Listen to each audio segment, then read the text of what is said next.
professor of marketing and co-host of the Raging Moderate podcast.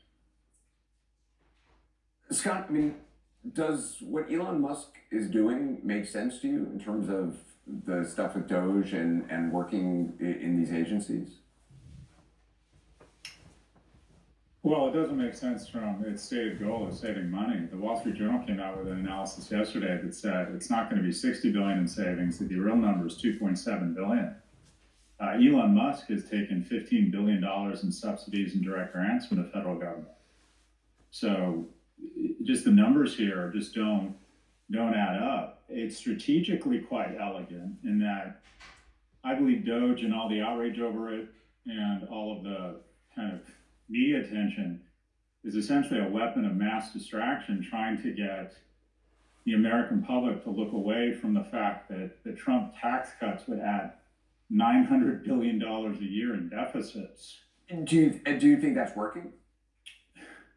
Unfortunately, I think it is. I think a lot of Americans have suffered or have gotten one of those emails saying your phone is being turned off, please clear out your desk. The corporate world is full of injustice and firings. That's part of capitalism. So I think the Democrats would be better messaging around the incompetence and the misdirect as opposed to the injustice here. How long do you think this relationship between Musk and Trump will go on for? You know, I just have no idea. I think what this represents is something scarier, and that is, the reality is, Anderson, is that these cuts won't affect you or me. We're blessed, we're lucky, we're good at what we do, and as a result, we're wealthy. And in a capitalist society, the wealthy have access to rights. Anyone in my life will have access to rights, mesophestron, lawyers, if anyone comes for them. If things get scary in the United States, if we continue to kind of have these bricks of fascism be laid, and the mortars and difference among the wealthiest and most powerful, because the reality is you can buy rights with wealth. And when we have the wealthiest man in the world who probably swung the election, it's just more evidence that people's rights are a function of their wealth, no longer living in America or the Constitution. So my fear is that the wealthiest among us have this sort of unholy alliance where we're not really speaking up in a full-throated way. We're showing up to the inauguration. We're giving $1 million to the inauguration committee under the auspices of shareholder value, not recognizing, yeah, those people are going to be fine. The wealthy are going to be fine. They can move to Dubai. They can buy rights. Their kids are going to be fine. Their kids are going to always have a certain level of democracy. What we need is a series of class traitors amongst the wealthiest who realize that the very American ideals that gave them so much prosperity, that gave them so much wealth, are severely under threat right now. I think it is incredibly embarrassing that we have this domino of cowardice among the wealthiest, especially in tech, who've decided not to say anything because they have gone into ChatGPT and uploaded their W-2s and realized that the tax cuts are going to be enormously beneficial for them. It is time for the wealthiest who control this government and who have access to Donald Trump to realize that what got them here were American values that are severely under threat. And I apologize for being so preachy, but I think there is a complicitness among the wealthiest in America who are complaining under their breath, but not really standing up, as evidenced by being paraded at his inauguration. Apple stock doesn't need to go higher. Bezos doesn't need any more yachts or people dancing around in thongs on his goddamn deck. On his deathbed, he's not going to regret being worth 90 billion versus 120. He's going to regret not standing up for American values.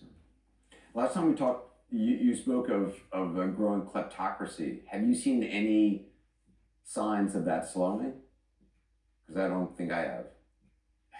Amazon is paying $41 million for the Melania Trump biography, and about 28 million is going directly to their bank account. You have Linda Yaccarino has decided to threaten IPG and Omnicom with government retribution to get in the way of their merger if they don't advertise on her platform. This is not only a kleptocracy, but it's reminiscent of early 30s where industry basically entered into this alliance with the leader at that time, Adolf Hitler, who said, I will bust the unions if you give me money.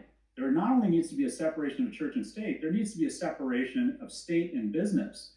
And what we see is the most powerful people in business are bending a knee and giving in to this ridiculous pressure where they've said, okay, the incentives are to bribe this guy, kiss his ass, engage in this type of one-sided support, and he will give me money. Scott, you're really depressing me, man. Is there any? Sorry, Anderson. Is there, I know. Listen, I mean, like, let's talk about what could go right. What this could is the go time right? to rise up. Well, I'd like to think that the people. It takes more. If you're in Europe on a boat partying, and you might be with people in the Gulf, you might be with people from, you might be with tech brothers, you might be with oligarchs from Russia, and you're fine.